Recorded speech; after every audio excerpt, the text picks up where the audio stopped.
Ladies and gentlemen, welcome back to the channel. There is reason to believe this week the stock market is going to go crazy to the upside.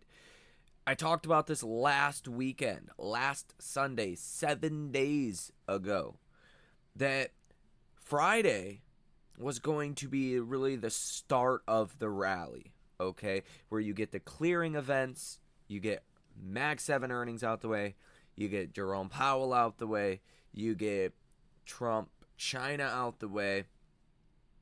All of that was good last week, okay? Um, you can even call it like an upside surprise. Like, a lot of Wall Street did not expect things to be so good as they were last week. Now, you might say, well, why are stocks still selling off or not didn't recover as much last week as you would expect? And it takes a little bit of time for big money to start moving around a lot of money.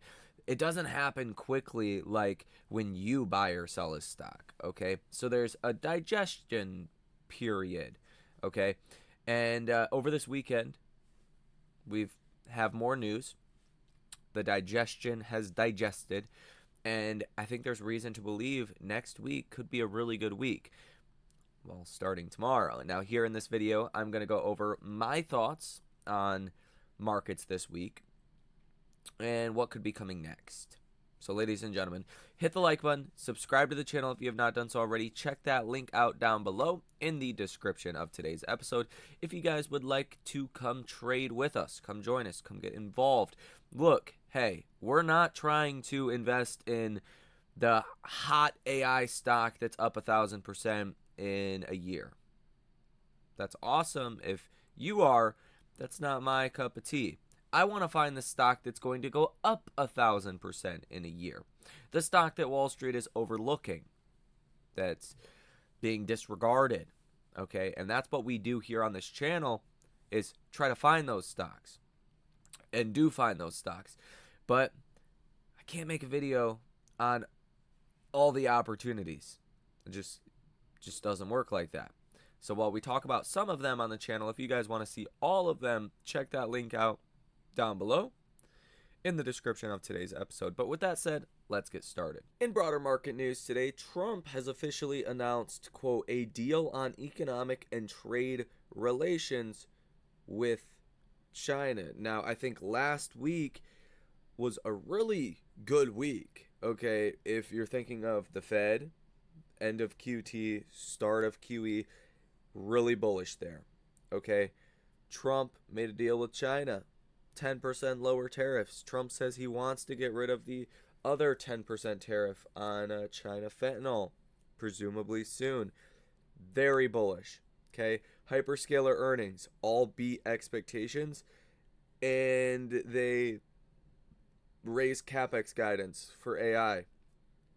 That's really good for the AI story, right? You can't really have an AI story if the hyperscalers start to slow down capital expenditures. They're continuing to spend, okay? And yeah, people talk about a bubble this, bubble that. This CapEx is being fueled not by, like it was in the dot-com era, by like debt. This CapEx is mostly being fueled by and large by free cash flow and actual profits at companies. So AI story is alive and well. Fed is in QT, just stopped QT, heading into a QE kind of direction. They cut rates. Looks like we're going to get more rate cuts still. Trump-China deal. Hyperscaler earnings are good. What is holding us back? As I've talked about before, it is likely the fact that the government still has not reopened. This is creating some uncertainty about the state of the economy, and it's making Wall Street get a little nervous.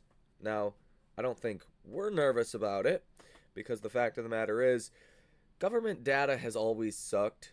It's never been that good. It's just never has been. And company earnings are telling us the economy is okay. Okay? People are largely unchanged. They're still not doing great out there, but it's not like we're plummeting into a recession. And I'm talking earnings from like Visa and MasterCard, American Express, Capital One, right? Even vacation companies still, doing just fine.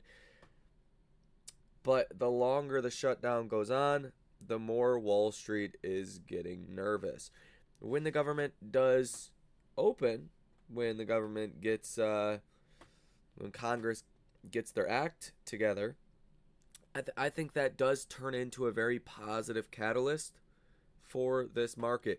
All of the pieces of the puzzle are in place for a massive year-end rally. The question is, when? When do we start to see that massive year-end rally start? And it could have been on Friday. Okay, we did see a nice recovery in markets, and some of the headlines that I'm about to share with you look like they could be really bullish. Now, it looks like the Fed pumped $29.4 billion into markets overnight. Not exactly sure what this is about, to be honest. Looks like a little bit of QE. Okay.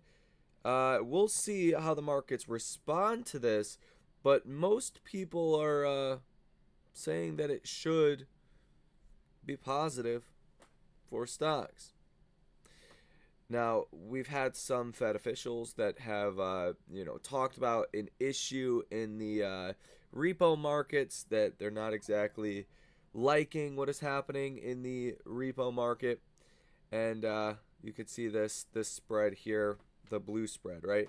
This is the United States secured overnight financing rate and the United States effective federal funds rate. So the financing rate starting to get higher than the federal funds rate, which is not a good situation.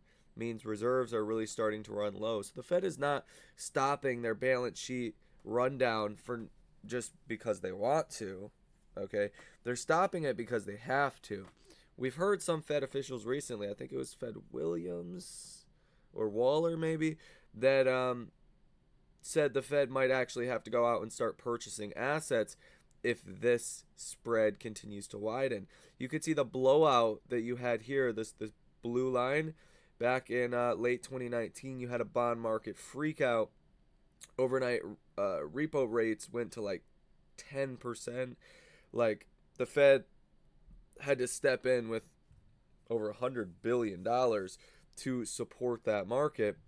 And I think the Fed's trying to avoid another issue like that from happening again.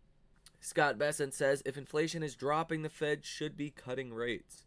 Bessent says the Trump administration will not appeal the judge's rulings on SNAP benefits. Bessent says, quote, we'll see if the 10% tariff will be enacted on Canada after the Reagan ads.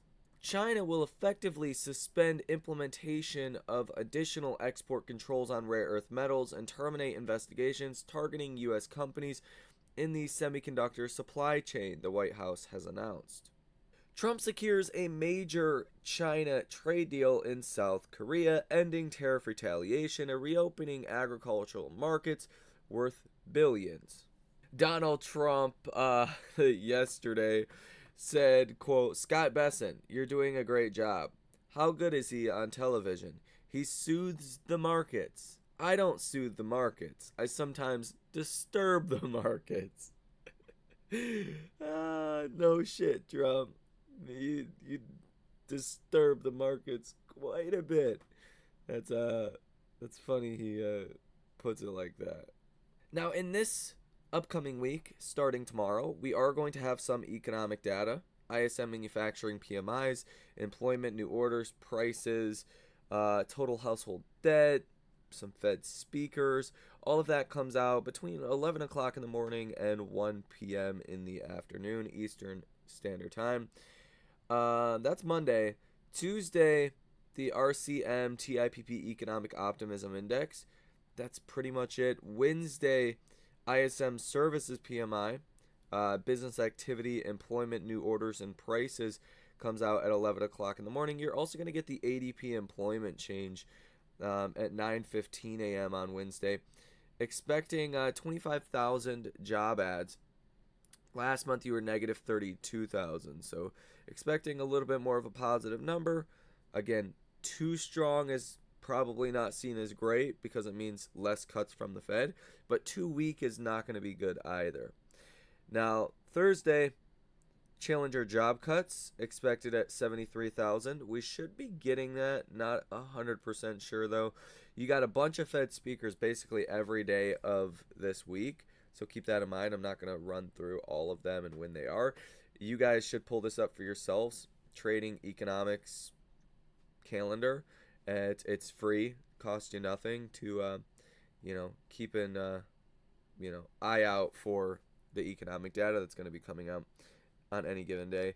Now on Friday, November 7th, you're going to be getting the Michigan Consumer Sentiment Survey for November. 5-year inflation expectations, consumer expectations, current conditions, inflation expectations for the 1 and 5 year ahead period, as well as consumer credit change you should be getting. So quite a bit of economic data considering the government is not open. We also have a bunch of earnings this week, right? Monday, tomorrow, you get onsemi, Fubo in the morning. Monday and after hours, Palantir, Hims and Hers, Novitas, Clorox, Sarepta, Diamondback, Realty Income. Tuesday, pre-market, Uber, Shopify, Spotify, Pfizer, Ferrari, Norwegian Cruise Line. Tuesday and after hours, AMD, Arista, Supermicro, Astrolabs, Beyond Meat, Kinross, Upstart, Axon, and Pinterest. Wednesday, McDonald's, Humana, Recursion. Wednesday and after hours, Robinhood, IONQ, AppLovin, AMC, Dutch Bros, Qualcomm, ARM, Snap, Figma, and Elf. And then Thursday, D-Wave, ConocoPhillips in the morning.